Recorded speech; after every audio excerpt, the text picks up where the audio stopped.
just shake the wrists, shake out the feet. Let me know if for any reason you can't hear me. Circle at the elbows. Change direction.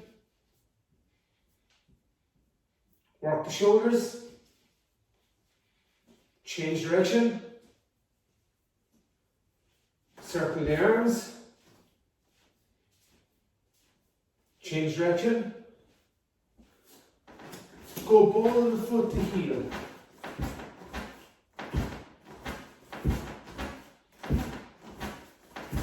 Now work the ankles side to side as well.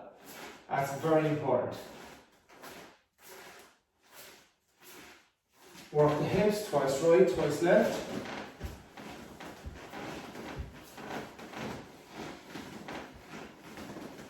Feet together, we're going to bend the knees and straighten. Keep your knees together. Don't let the knees separate and don't let the ankles separate. Keep them pressed in together. It's okay if the heels come off the ground, but do your best to keep them down low. Good. Alright, work out the hips a little more. Lift and swing. And inward.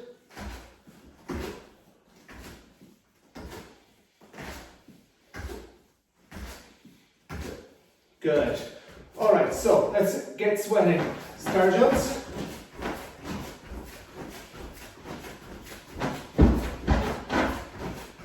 Good.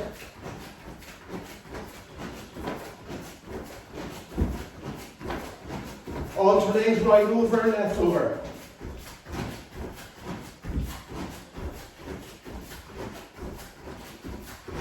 Now you're going to get so much more from the session if you actually follow with me. If you just decide I'm going to watch it, you're not going to get that much. Why? Because it's how we learn. I hear, I forget. I see, I remember, I do, and I understand. Now move the legs forward and back. Keep your fists up. Start thinking like combat people, yeah? Get the guard up, even when you're moving the feet. Okay, let's swing the arms.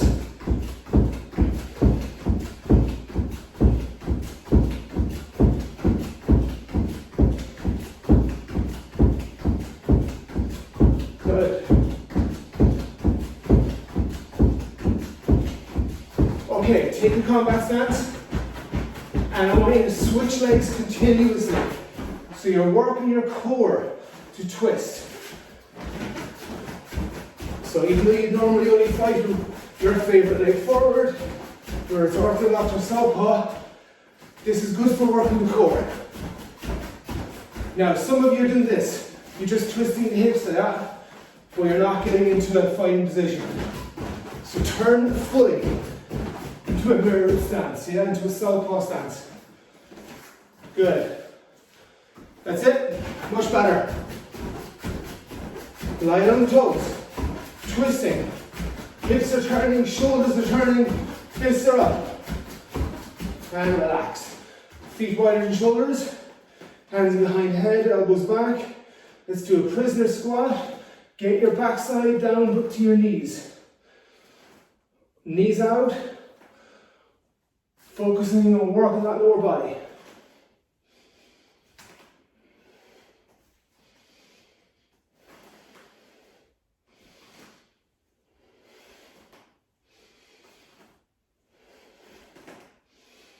Good.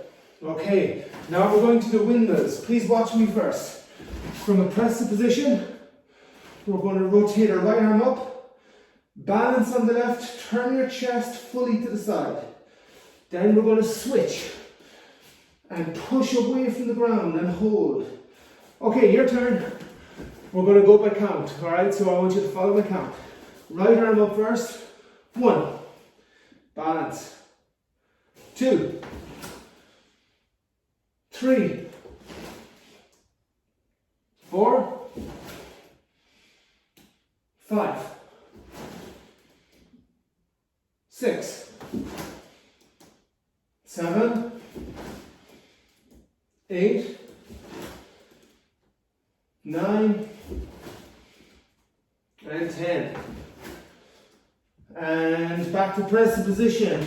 Bring your right foot forward, outside of your hands. Like this.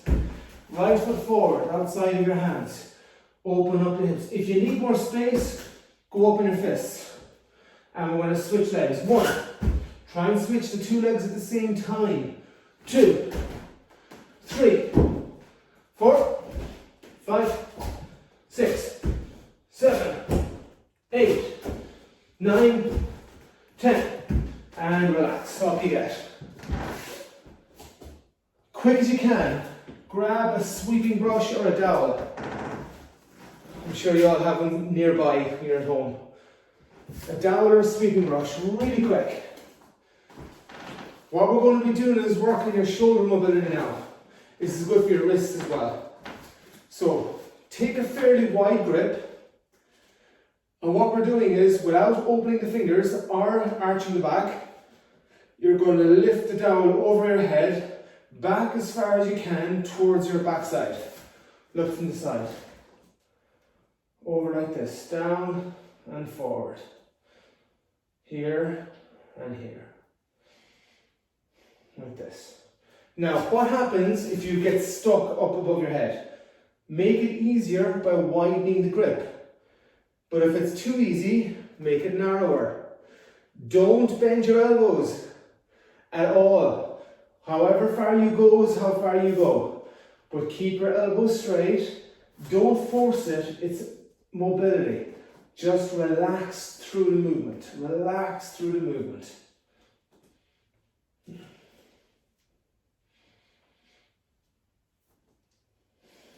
All right. Next, we lose that. Wrists, really, really important. Really important for boxers. So, what you do is, you go on your knees, point your fingers towards you, put your palms flat on the ground. So, fingers pointing towards you, palms flat, and start lean back towards your feet and gently push the palms more into the ground. Notice my elbows are straight, because this gives a nice stretch in the forearms as well. Let me show you from the side. Fingers are pointing in. I sit back and I gently push my palms into the ground. Now let's turn it the other way. Face your knuckles into the ground. And gently, and I mean gently, push the back of your hand into the ground more and more. So you feel that work on your wrist, up your forearms. Control how much weight you put on them. Next, close your fists and you're working that lateral movement. Thumb to little finger, thumb to little finger, thumb to little finger, thumb to little finger. Good. Next, we're going to work on our ankle mobility. So let's work on our calf muscle first, your gastrocnemius. Go into a pike position, that means ass in the air, and work your heel to the ground by straightening one leg, then the opposite heel. Press heel down with the knee straight. Toes should point straight ahead. Every second leg. If you find it too easy, put your feet further back. There's no such thing as too hard.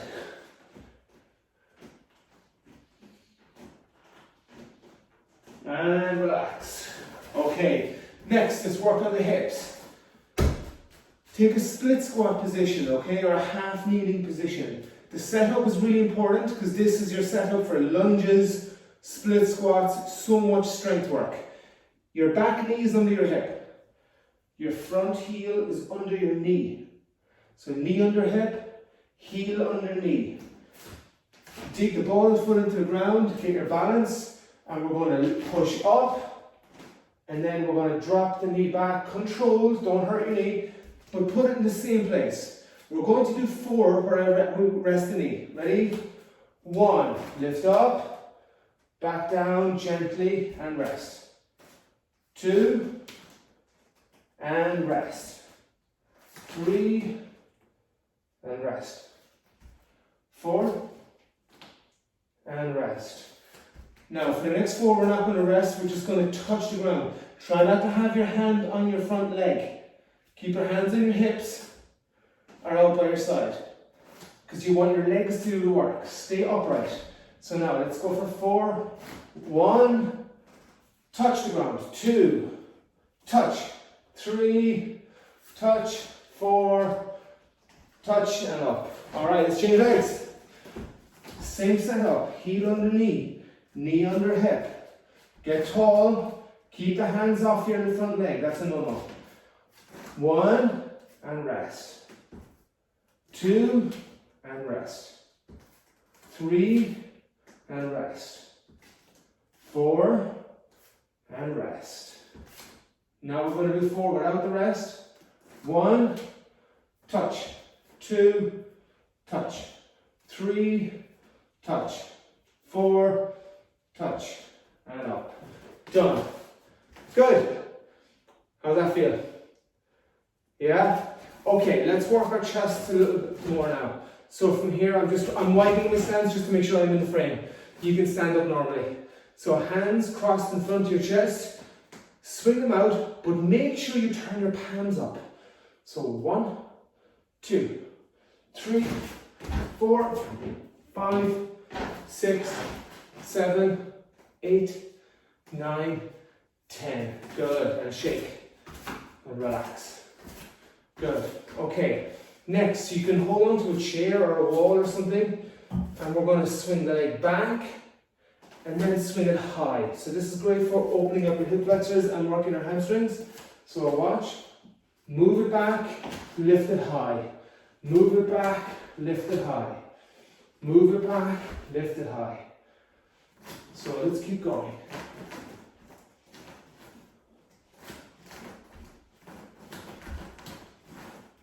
Okay, change legs.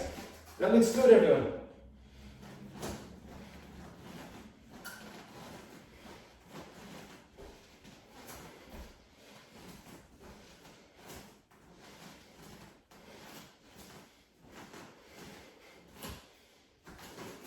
All right. And relax. Brilliant. Okay. So, let's talk for a moment. What I'm going to work on now is different animal positions. Animal positions are great for actually teaching you how to move well. Oh, we've a Liverpool fan there. Nice one. Yeah, rock on the derby. Now, so, back to business. We want to think about different positions like squatting, being able to do push-ups. These are all important things, but it's a lot of fun to actually mimic certain animal movements and get you to develop your physicality that way. So we're going to do duck walk, bunny hops, we're going to do alligators, we'll do the meerkat, which is a great one for working the shoulders as well, which is important for you guys. So let's have a look at some of these. Let's start with the bear crawl. The bear crawl is fabulous for working the core. Now, why is the core important? Let me explain. Every single time you throw a punch, the power starts with your toes. And when I say toes, because they're the furthest point away. So when you set yourself, you are using ground force. It's got to go right from your baby toe through your ankle, knee, hip. The power transfers diagonally, believe it or not, diagonally to your shoulder, across to the opposite shoulder, down to the hip, through the arm, bang. Okay? Jab, cross, hook, it does not matter.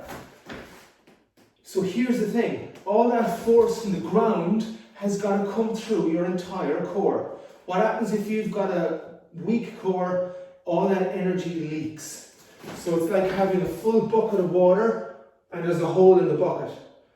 By the time you get from the well to wherever you need to get with the water, you've probably lost most of it because of a leaky bucket. Well, we don't want leaky core. So if you've got a solid core, you can develop power with your arms and legs. So let's start with some core exercises. So all fours, hands under shoulders, knees under hips. Again, watch me for a moment. There's no need to do it until I say to you. Watch me first. Lift the knees a couple of inches off the ground. Make sure you keep your head up high. Your head is higher than your bottom. So we're going to do small steps. Make sure they're small, keep your knees bent, and it's going to look like this. Notice I'm not twisting my hips. I'm not lifting my bottom up and down. My knees stay really close to the ground like they're on wheels. Now we're just going to do 4 forward and 4 back. But if you do it properly, it'll be enough for you to feel it. Let's go. Hands on the shoulders, knees under hips. Knees up. 1. And hold. Check. Are both your knees bent? 2. 3. Is your head higher than your bottom? 4. Now we're going to go back. 1. Keep your knees bent. 2. Keep them nice and low. 3. 4. And relax. Good. You felt that, yeah? Okay, now let's do the dog walk. This is a nice fun one. Brilliant for developing endurance in your thighs as well as mobility. So you sit your ass right down on your heels and you're going to walk forward. We're going to do 8 steps. Let's make it a bit of a challenge. But keep your chest up, keep your backside down. So it's going to be 1, 2, 3, 4, 5, 6, 7, 8, and then backwards. 1, 2, 3, 4. I know you didn't expect to get it backwards. 7, 8, and stand. Can you stand for it? Now, if you stood up like this, ass first, shoulders last, that was not a great way to stand. So let's do it again. Go back down. And now stand, shoulders go up first. And start learning to move like that, okay? Because it teaches you good posture. Teaches you posture. Back down again. And stand. Push through your legs. Keep your shoulders up. Good job. Take 30 seconds, guys. Have a drink. Okay, let's move on. Alright, so the next one I want to work through is it's called the flamingo. So this is going to teach us hip hinging, alright, but it's going to teach us on one leg. And that's really important to develop your leg strength separately. So watch. You know what a flamingo is, yeah? A bird on one leg. So the leg is going to go back. We're going to reach with your hands as if you're using your beak to pick something up. And you stand back down again. Now here's the thing. You want to make sure that you stay on your heel on the standing leg. Make sure you don't twist your hips. Watch me. If I twist my hips to the side, it means I'm not working my hamstrings and my glutes now. And they're essential. So when you do it, keep your hips square and you can reach with both hands together. So let's try that, everybody. Now you'll know if your kneecap on the standing leg, which should be straight, if your kneecap turns out, it means your hips are turned out as well. Let's go. 1, reach back with the leg and reach with the hands. It's more important to reach with the leg. 2, balance and reach. Reach with your heel. 3, reach with your heel. 4, I'm probably going to be a little bit wobbly in my legs because I did a half an hour yoga stretching before this. There we go. And 6. And 7. Keep your body nice and long. And 8. Tall body. Reach long spine. 9. Chest up. 10. Rest for a moment. Have a look at me, guys. Look at this. See the way my dowel is nice and horizontal. Think arm, body, leg, all in that line. Watch. Arm, body, leg. See? And in a balanced position. Let's do the next 6. Ready? 1, 2, 3, 4, 5, 6. All right, good. Okay, let's get back down onto the ground again. We're going to work on our bunny hops now. So it's a bit like the duck walk. Same start position, but we're going to hop. Make sure the feet come into the air like this. 1, 2, 3, but I'm keeping my backside low. Hop forward 8 and then hop back for 8.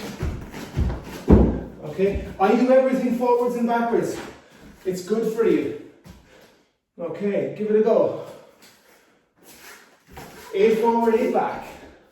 You can do it twice if you found it easy and if you're quick. But keep that chest up, stay tall. Work the legs. All right, good. Okay, next one. We're going to work on the crab. Now, I know you guys will do a crab walk. That's going to be too easy for you. That's for the kids. For ye need to be working the high crab. Let me show you the start of it. You're going to lift your hips as high as your knees, like this. So your hips push right up to your knees. Come down a little bit, not all the way to the ground, just the lower point to rest, and then again, get the hips right up to the shoulders, push your chest up as well. Push up your chest. Let's try that. We'll go for 6. Ready? 1, hips up. You're going to feel it. 2, and down.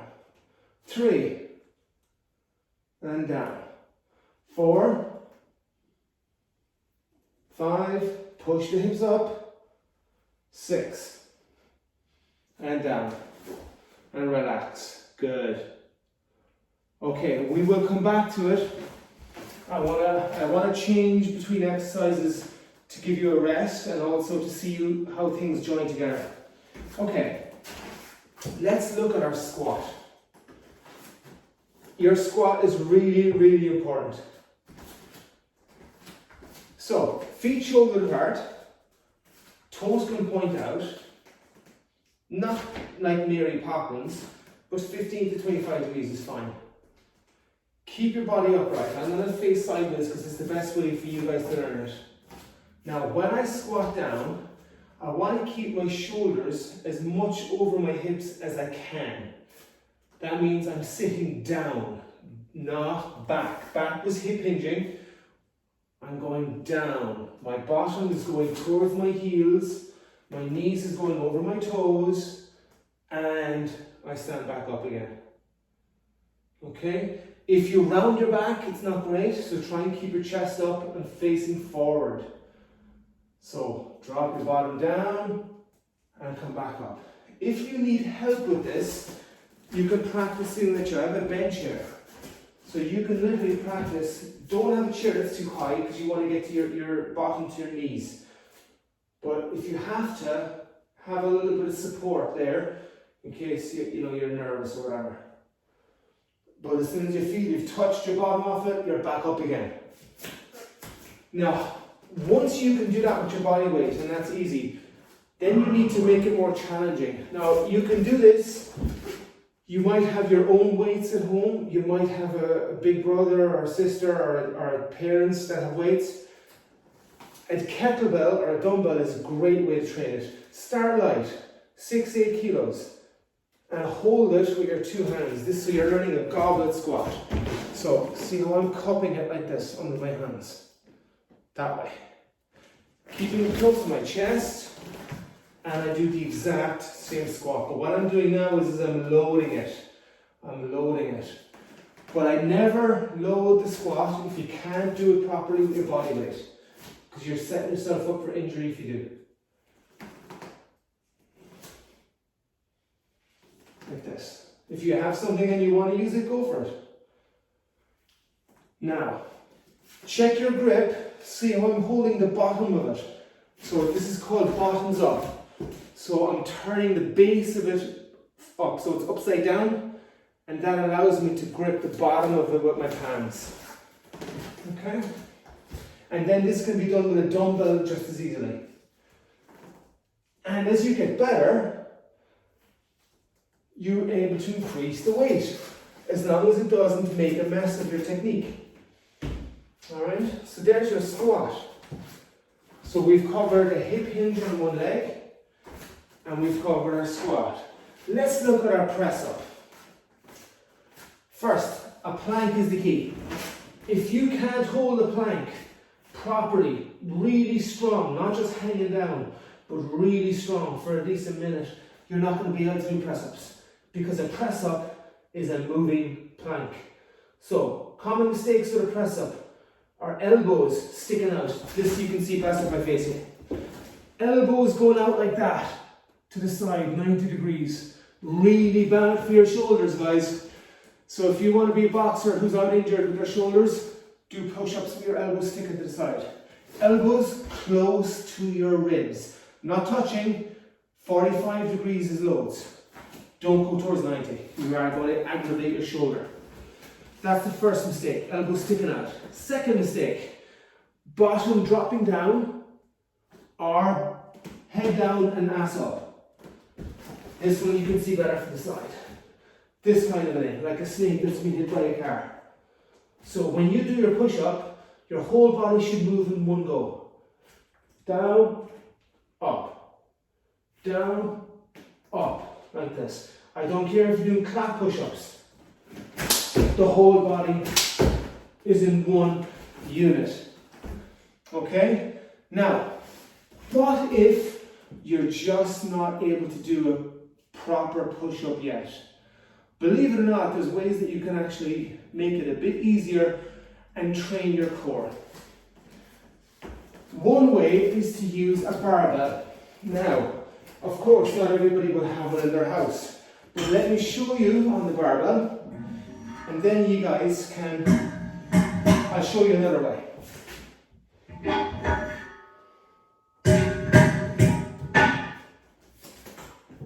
There is something that you can get called a chin-up bar that goes in the door frame. Does anybody have one? Thumbs up if you have one in the house. Do you know these chin-up bars that goes in the doorway? Yeah. Oh, good man, Dennis. See, of course, a Liverpool fan would obviously have this. Nice one. You can use that chin-up bar to work your push-ups. Let me show you how. You put your hands on the bar and you straighten your body and you make sure you are doing a proper press-up up here. Nice and controlled. When you can do 10 good push-ups, you lower it down a couple of inches, which makes it harder. When you can do 10 there, you move it down another couple of inches. Yes, you want to build up to doing 20, 30 push-ups, but learn to do 10 first, then 20 will come, and so on. But if you are doing bad push-ups on the ground, it's very hard to eventually do good ones, because you'll keep doing bad ones. So it's like learning a song. If you learn the words wrong, you don't get the song right by continually singing the wrong words. Eventually you have to throw this away and start again with the right movements, i.e. the right words of the song. Alright? Now, a barbell or a chin-up bar will do, but you can use a windowsill. I'm going to use my bench. You can use a windowsill, tuck in your bottom, stomach tight, backside tight. As if your friend was going to give you a kick in the backside or a punch in the stomach.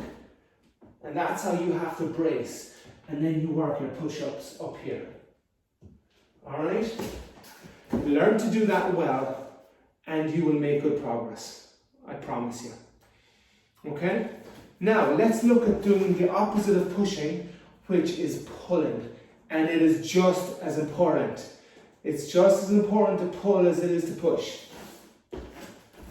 Of course, you all know what pull-ups are. And again, you can use a chin-up bar. Most people aren't strong enough yet to get a nice wide grip and smoothly pull themselves up and hang out up here. Back down, nice and smooth, no swinging, and just gently pull and hold. So what do you do if you're not ready for that? You can work on inverted rows. You can use the exact same bar and you go underneath. Now this is a little bit too low, okay, but you should get the idea, you'll be able to see. So I dig my heels into the ground. If you have to make it easier, you can bend your knees and you lift your body off the ground and you pull your chest up to the bar and gently lower yourself down. Now, you can also get someone at home to help you with this. Watch. If you've got a big brother or sister, probably a big brother to be honest, or dad or someone who can help you, watch. Get the adult to stand over you. You are lying on the ground underneath them. Try and grab someone if you can. Remember, if you do it, you'll learn it. And what you do is you get the adult to take your hands. They have to stand strong now, so that you don't pull them down on top of you. And you pull your chest up to their hands. So it's the exact same movement as on the barbell, but you're using another person instead of a barbell. And you pull yourself up to them. So you lie down, you take their hands, and you pull yourself up to them. I'm doing a crunch obviously, because I don't want someone to hold on to that. And that is your pull version. Okay? Alright, let's move on. We've still got so much more to do. Let's work on our squat, but let's bring in the meerkat. So, from here, all you're doing is, you do your body weight squat, and I want you to bring your hands up as high as you can. Try it. Drop down, all the way down, even if you have to lift your heels off the ground, but bring the arms up overhead. Yeah, good. Sit right down, chest up, arms up, and stand. And back down again, arms up overhead, and stand. And drop back down, arms up, and stand. Drop back down again, arms up, and stand. Drop back down again, arms up, and stand. Okay, right, quick drink of water everybody. Okay, let's bring everyone back. So I'll do one more exercise, and then what I'll do is I'll see if there's any questions, and I think what I'll do is I'll just talk to you a little bit about the importance of nutrition as well. Any sports person who's in a sport that involves weight categories, your nutrition is even more important. So, we did the high crab earlier, where we got our bottom and we pushed it up so our hips are above the knees. Well, now we're going to do the high crab and reach across the body. So, you lift your hips high, that's the first part, hips up high. Then you take your right arm and you reach across. Now your shoulders twist, but your hips don't. Have a look. My knees never fall to the side. They still stay strong, facing forward or up, depending on what you're thinking. Okay, but you're twisting your shoulders, reach. Put the hand down and up to the other side. Reach and twist your shoulders only. So this is a brilliant exercise for developing your stability in your shoulders. Up. Do lots and lots of body weight work, guys. Body weight work is your meat and potatoes. It really is.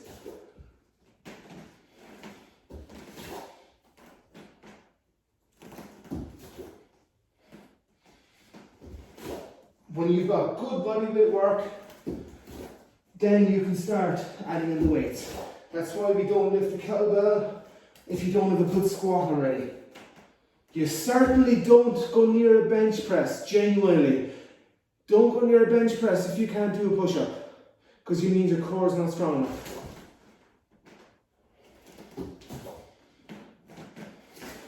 And I do a lot of one-to-one athletes, and I generally say, we're not doing bench press till you can squat your own body weight. Let's talk a little bit about nutrition and monitoring your weight. Okay, first of all, it's very important, guys, to remember that I think we've got an age range from 11 to 16. Okay? So the important thing here is that your body weight can fluctuate when you're still growing. And that is important to know that. You want to fight in as low a weight category as possible to give you the best chance of winning. But the one thing you shouldn't sacrifice doing is cutting down on your food across the board. In other words, a total cut of calories. And I'll tell you why. When your body goes into starvation mode like that, it starts using muscle.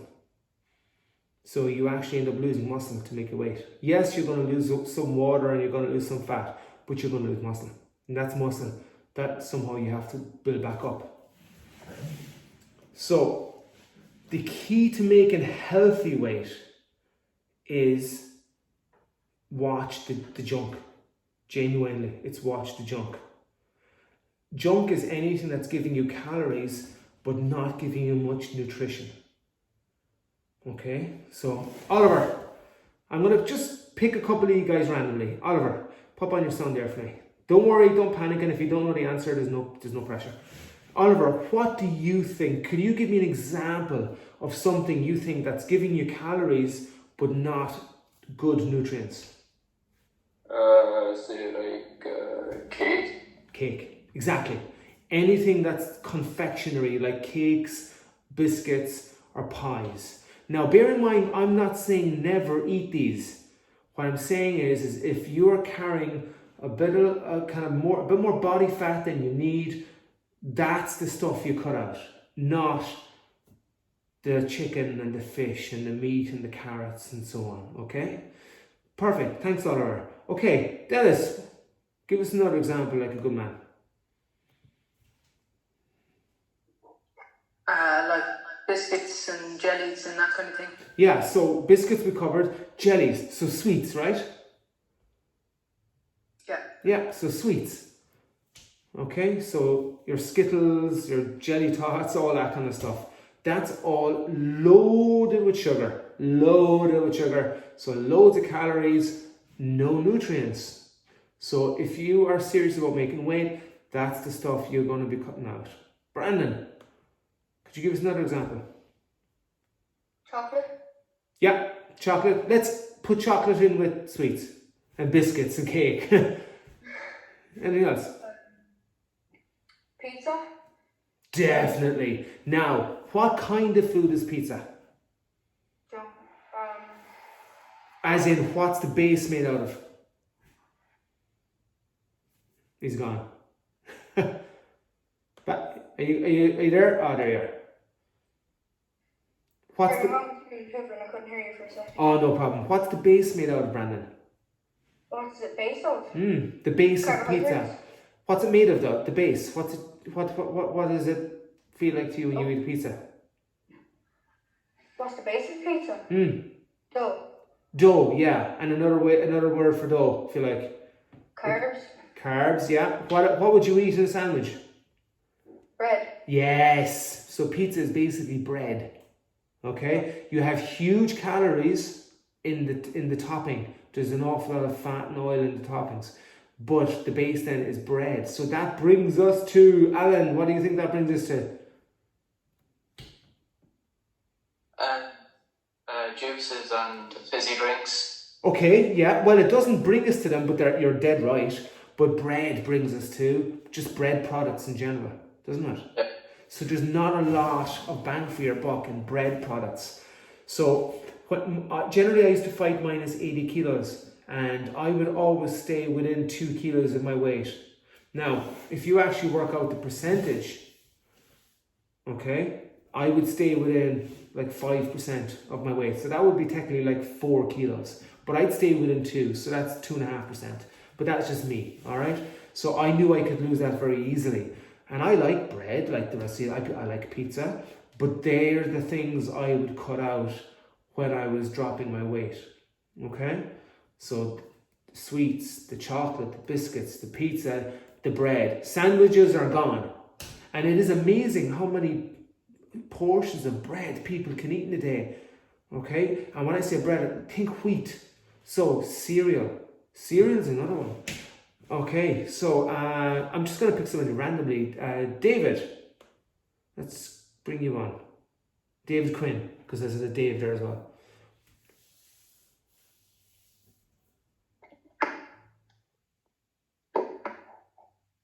David, would you have any idea what would be the good cereals and what would be the rubbish ones?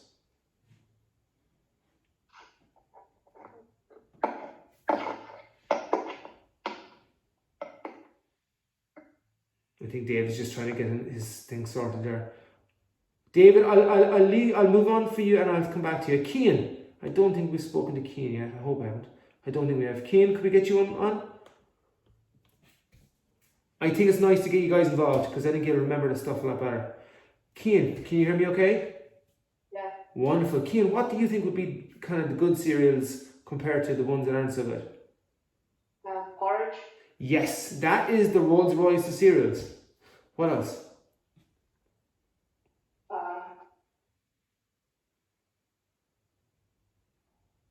Weetabix is pretty good because it's got a low sugar content and a high fiber content, okay? Now, thanks Cian, you're dead right with the porridge.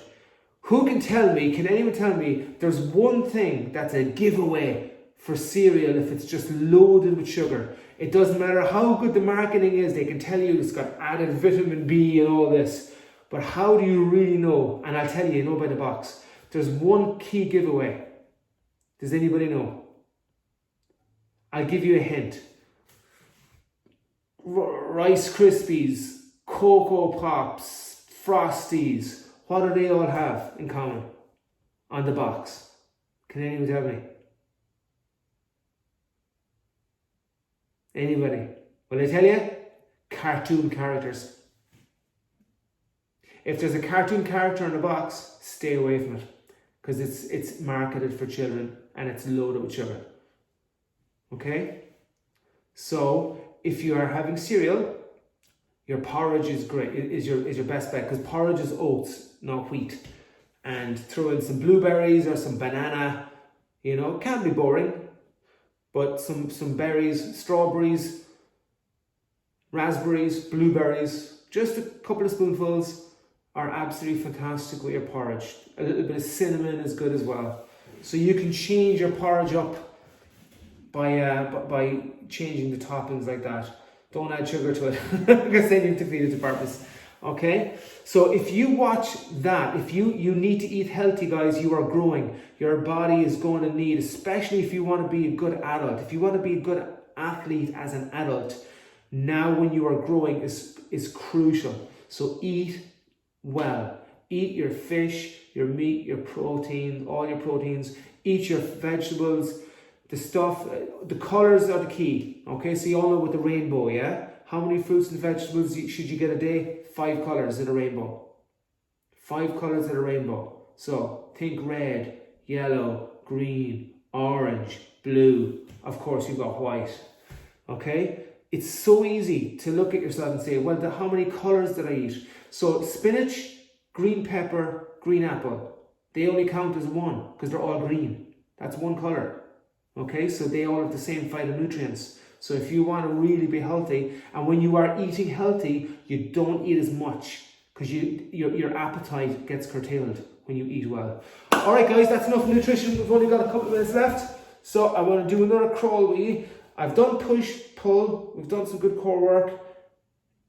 Yeah, let's do one more exercise. I want to do a chest and shoulder stretch with you guys. This is a brilliant one to do. So what you do is you bring your hands behind your back. Get your little fingers together. Palms flat on the ground. So little fingers together, palms flat. If you can't get your little fingers together, don't worry about it. Just go as close as you can. Okay, just get them as close as you can. Your arms are straight. Now do the proud Superman. That means chest back. Sorry, I beg your pardon. Chest pushed out. Shoulders are pulled back and down. Shoulders are pulled back and down. And you should feel a really good stretch across your chest, round your shoulders, down your arms. If it's too easy, move your feet and your bottom away from your hands so they're further behind you. But there's no point doing that if you don't pull your shoulders back. Now let me have a look at you guys, at least whoever I can see. So, Jack, I want you to pull your shoulders back more. So you can tell by the top of your humerus, that's your arm bone. So you look from the side, if the head of the humerus is pointing forward, then you know you're not pulling it back. So look, when I see what I'm doing, it's going back behind me. That's what we want. Not forward. And now you can see my whole upper body's rounded. Proud Superman. Chest out. Shoulders back. Okay. And relax. All right. Okay, guys, we are at the end of our session. Any questions? We covered a huge amount of stuff there, believe it or not. You've got stuff to work on there for the next year or so. It's not about trying to cram it all real quick. It's building on it and getting better and better.